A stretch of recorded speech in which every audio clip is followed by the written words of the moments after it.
हर parents अपने बच्चे का वीज़ा लगाना चाहते हैं। बहुत सारे पेरेंट्स हैं, कोई कनाडा के लिए प्लान कर रहा है, कोई ऑस्ट्रेलिया के लिए प्लान कर रहा है, कोई न्यूजीलैंड के लिए प्लान कर रहा है, कोई यूके के लिए प्लान कर रहा है, जहाँ की एलिजिबिलिटी बनती है। बहुत सारे पेरेंट्स जिसको बच्चे को बाहर भेजना होता है स्टडी वीज़ा के लिए, उसका सिर्फ एक ही टारगेट होता है कि मेरे बच्चे का किसी तरीके से वीज़ा लग जाए। अब इसमें किन किन बातों का ध्यान रखना होता है। कई बार हम किसी बंदे पे बहुत ज़्यादा विश्वास कर लेते हैं, उस करके हम बहुत ओवर पैसा दे देते हैं किसी कंसल्टेंट को, पर्टिकुलर किसी भी कंसल्टेंट को। तो हमने कैसे एप्लीकेशन लगानी है, और विश्वास बिल्कुल नहीं करना। ये पहला मैं खुद बोल रहा हूँ कि नहीं करना विश्वास। एप्लीकेशन करनी कैसे है और किन किन बातों का ध्यान रखना है, ये पूरा टॉपिक क्लियर कर रहे हैं। नमस्कार, मैं Rajesh Bansal, hike visa consultant से। अगर अपने बच्चे की एप्लीकेशन कर रहे हो, सबसे पहले तो क्या है, आपको पूरी एप्लीकेशन के बारे में शुरू से लेके एंड तक पता होना चाहिए। मेरी एप्लीकेशन को कैसे प्रेजेंटेशन कैसे कर रहे हैं, मेरी एप्लीकेशन की। किसी पे पूरा विश्वास नहीं करना। कई बार हम विश्वास कर लेते हैं कि इस कंसल्टेंट ने हमारे इतने वीज़े लगा दिए, इस कंसल्टेंट ने इतने वीज़े लगा दिए। कई बार इस कंपनी की बहुत ज़्यादा रेपुटेशन है, ये बड़ी कंपनी है, मेरा पक्का वीज़ा लगा देगी, या उसके ऑफिस में बहुत ज़्यादा रश लगा हुआ है। हम कोई ना कोई पॉइंट होता है जिससे कि हम बहुत ज़्यादा इंप्रेस हो जाते हैं। बिल्कुल इंप्रेस होने की जरूरत नहीं है। पहली बात ये चीज़ समझनी है हमने, बिल्कुल इंप्रेस नहीं होना। अब एप्लीकेशन करनी कैसे है, शुरू से लेके एंड तक समझना कि मेरे पैसे लगने क्या है। कोई भी ऐसी चीज़ नहीं होनी चाहिए कि जो आपको ना पता। 5-10 हज़ार रुपये लग सकते हैं, प्लस या माइनस हो सकते हैं, चलो कोई दिक्कत नहीं है, कोई हम फाइल कर रहे हैं। पर नॉर्मली हमने समझना है कि मेरा खर्चा क्या आ रहा है टोटली, इसमें कहाँ कहाँ गड़बड़ हो जाती है। बंदे को पहले तो ये समझनी है चीज़ें। अब इसमें क्या होता है कि पहले तो कई बार गैप होता है तो हम डाउन आ जाते हैं, और कोई कंसल्टेंट हमारे से बहुत ज़्यादा पैसे चार्ज कर लेता है, भी गैप पड़ा हुआ है।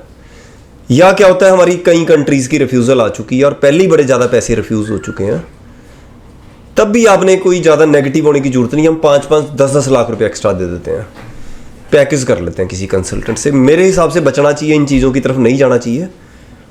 मेरे से बहुत सारे बच्चे बात करते हैं कि सर मेरा वीज़ा यहाँ का रिफ्यूज़ हो गया, वहाँ का हो गया, यहाँ का हो गया जी, 2 लाख ख़राब हो गए जी, 3 लाख ख़राब हो गए। मैंने जब उनकी पूरी एप्लीकेशन को समझता हूँ, उनकी एलिजिबिलिटी बनती नहीं है ज़्यादातर बच्चों की, उसके वीज़ा की एलिजिबिलिटी नहीं बनती, तो ये प्रॉब्लम होती है बहुत ज़्यादा। तीसरा क्या करना है हमने, फंड के नाम पे भी कई बार हम बहुत एक्स्ट्रा पैसे देते। बड़ा सोल्यूशन हो जाता है बड़े सस्ते रेट के अंदर, इंटरेस्ट पे पैसा मिल जाता है बहुत सस्ते रेट के अंदर, या कोई एजुकेशन लोन का सिस्टम बन जाता है, कुछ और बन जाता है, कोई ना कोई रास्ता निकल जाता है जिससे कि हमें ज़्यादा पैसे ना देने पड़े, डुप्लीकेट पेपर भी ना लगाने पड़े। गैप का भी सोल्यूशन हो जाता है, कोई फालतू पैसे देने की जरूरत नहीं होती। अगर आप गैप को कोई मान लो फिल कर रहे हो, तो वो आपको कंसल्टेंट के से नहीं करवानी, कोई चीज़ जेन्युइन करना है टोटली। क्योंकि जो आपने गैप के अंदर कोई पेपर लगा दिया कंसल्टेंट ने, वो फ्यूचर में जब आप परमानेंट रेजिडेंसी डाल रहे हैं तो आपको पता नहीं होगा कि क्या लगाया है। आपको वीज़ा लेके खुश नहीं होना, अपने क्या पेपर लग रहे हैं, किस तरीके से रेडी हो रहे हैं, वो चीज़ मतलब लगा रहे हैं हम, वो आपको खुद पता होना चाहिए। उस बंदे का नंबर आपके पास होना चाहिए जो जहाँ से अपना गैप आप फिल कर रहे हो। फंड के नाम पे किसी को पैसे देने की जरूरत नहीं होती, कोई ना कोई रास्ता निकल आता है। हम गोल्ड के अगेंस्ट लोन पैसा लेके उसको अकाउंट के अंदर डाल लेते हैं, 8 से लेके 9% के अंदर इंटरेस्ट पे पैसा मिल जाता है। 6 महीने लग गए मेरी एप्लीकेशन को, साल लग गया, तब भी 10 लाख के पीछे आपका कोई ज़्यादा इंटरेस्ट नहीं जाएगा। 10 लाख रुपए के पीछे आपको यानी कि 7-8 हज़ार रुपये आपका इंटरेस्ट जाएगा मंथली। तो आप मतलब जेन्युइन काम करो, बिल्कुल ही कोई डुप्लीकेट काम करने की जरूरत नहीं है।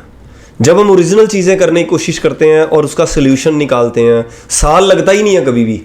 वीज़ा में साल थोड़ा लग जाता है, ज़्यादा 6 महीने के अंदर वीज़ा आ जाएगा। मान लो फंड थोड़े पुराने करने हैं, कुछ करना है, ज़्यादा हम 6 मंथ हमें फंड उठाना पड़ेगा। चीज़ें अगर हम सोल्यूशन निकालने की कोशिश करते हैं तो बहुत सारे सोल्यूशन निकलते हैं। SOP से लेके ऑफर लेटर के लिए जो प्रोग्राम्स ले रहे हैं उस पर बड़ी नज़र रखने की ज़रूरत होती है। कई बार हमारी जो SOP होती है वो कंसल्टेंट शेयर नहीं करता, उसके अंदर जो पेपर लगाए हैं उसको शेयर नहीं करता। आपको हर चीज़ अपने आपको पता होनी चाहिए खुद को कि मेरी एप्लीकेशन के अंदर लग क्या रहा है। बिल्कुल नहीं फेथ करना इतनी जल्दी जब आप पूरा। और एक और चीज़ क्या होती है, कई बार क्या होता है, कंसल्टेंट हमें इतना विश्वास दिला देता है कि तुम्हारा तो वीज़ा लगा ही लगा भाई, गारंटी। उस गारंटी के चक्कर में वो हम उसको 2-3 लाख रुपए कई बार एक्स्ट्रा पहले ही दे देते हैं वीज़ा से, और उसका लॉस क्या होता है, बाद में वीज़ा नहीं आता और वो क्या करता है, कंडीशन अप्लाई बोल देता है जी, ऐसे हुआ तो पैसे वापस मिलेंगे, ऐसे नहीं हुआ तो पैसे नहीं मिलेंगे। तो वो लॉस का जो पार्ट है बहुत बड़ा हो जाता है। तो कोई विश्वास नहीं करना कि मेरा 100% वीज़ा लगेगा। आपने ये सोचना ये तो एक लॉटरी की तरह है, वीज़ा आ भी सकता है, वीज़ा नहीं भी आ सकता। किसी तरह के कोई एक्स्ट्रा पैसे नहीं देने, कोई फंड के नाम पे नहीं देने, फीस अपने आप ट्रांसफ़र करनी है बैंक जाके, और प्रोग्राम पे बड़ा ज़्यादा फोकस करना है। प्रोग्राम, अब कॉमर्स के बच्चे की पीआर बड़ी मुश्किल होती है, आर्ट्स के बच्चे की बड़ी मुश्किल होती है। अगर तो आपका बच्चा 10th में है, 9th में है, कोई भी क्लास में है, उसको मेडिकल या नॉन मेडिकल की साइड रखो आप, जो बच्चे का इंटरेस्ट बनता है। बच्चा कहता है जी मेरे को तो कॉमर्स ही करनी है, मेरे को तो आर्ट्स ही करनी है। ओ यार, आर्ट्स में आपने सब्जेक्ट बेकार से ले लिए, क्या पढ़ेगा बच्चा +1 +2 में? बाद में आईलेट्स के अंदर के उसके 5 बैंड ही आएंगे उसके। कारण क्या है, जो क्लास में सारी बच्चे ऐसे आगे कि उसमें रट्टे मारने वाला सिस्टम है ज़्यादातर सब्जेक्ट्स में, तो बच्चा पढ़ेगा क्या है भाई? अच्छी स्कूलिंग रखो, सबसे टॉप आप ट्यूशन्स रखो बच्चों की, आपके बच्चे आगे नेक्स्ट लेवल तक जाएंगे। और जब अच्छे प्रोग्राम्स लिए होंगे, अपने प्रोग्राम्स कैसे लेने हैं?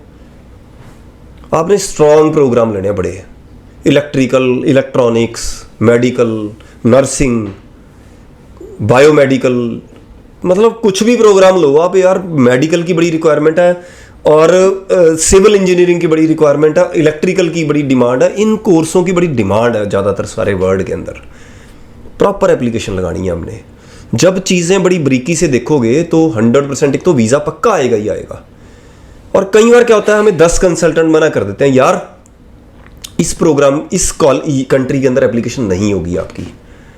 हम क्या करते हैं, दूसरा कंसल्टेंट से बात करते हैं, तीसरे से बात करते हैं, चौथे से बात करते हैं। अब करो बात यार, पर उससे पूछो कि मेरी एप्लीकेशन लगेगी कैसे।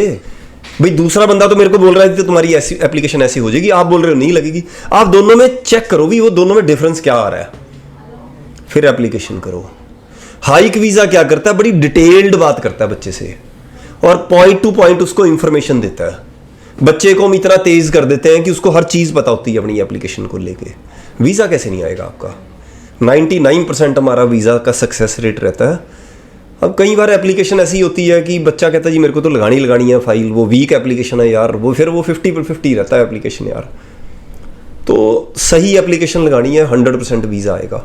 अगर आपको लगता है कि इसमें कोई बात ऐसी है कि आप अपने दोस्त से शेयर करना चाहते हो, वो भी परेशान है, या आप चाहते हो कि मेरी नेक्स्ट वीडियो आप देखना चाहते हो, तो आप चैनल को सब्सक्राइब जरूर किया करो और वीडियो को लाइक भी आप प्लीज़ करना और बेल आइकन दबाना। तो इससे क्या होगा कि नेक्स्ट कोई भी हमारी वीडियो बनेगी तो आपको टाइम पे मिलेगी। नमस्कार।